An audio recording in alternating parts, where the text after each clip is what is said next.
Les rencontres d'Edonia Radio. Mais j'ai suivi une trajectoire. J'ai d'abord fait assistant metteur en scène, j'ai fait du casting, j'ai été agent pendant 20 ans et producteur depuis 15 ans. J'ai l'impression que c'est une trajectoire et c'est un chemin parcouru qu'on devient. Moi, je ne serais pas venu de producteur tout de suite, c'est suite aux rencontres comme agent et comme casting. Comme agent, je me suis occupé des acteurs que j'avais trouvés comme casting et puis d'autres ont venu se greffer et à un moment donné, après avoir été 21 ans agent et d'avoir écrire et inspiré cette série 10%, je n'aurais pas été producteur avant d'être agent. Voilà. C'est une suite logique c'est un parcours de vie avec des. Maintenant, qu'est-ce que je peux faire de plus maintenant aussi? J'ai le festival d'Angoulême, quelque chose de plus, mais non, si j'avais encore, je sais pas, plein d'années à vivre, j'espère.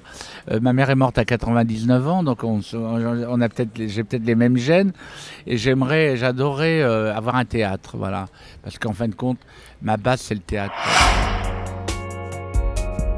Non, à la Rue Blanche, j'étais en classe de régie mise en scène, mais parce que j'avais peut-être pas le courage de dire, et je me sentais peut-être aussi un peu modeste et des doutes que je pouvais être un acteur. En fin de compte, je suis devenu acteur grâce au metteur en scène qui voulait absolument pas que je quitte la préparation du film et me demandait de revenir.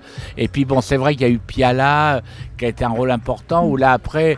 Mais quand il y a eu le Piala, on m'a dit mais continue à être acteur. Mais moi, ça me plaisait comme une aventure, mais j'aurais pas pu attendre d'être choisi déjà. Et ensuite, d'être choisi, moi je choisis, mais j'aime pas être choisi. Toute ma vie, j'ai choisi. Et donc, quand on est acteur, on est obligé d'attendre d'être choisi, d'attendre voilà. C'est-à-dire que c'est pour ça que c'est difficile d'être acteur, parce que quand on ne se sent pas choisi, on ne se sent pas aimé. Donc voilà. Edonia Radio.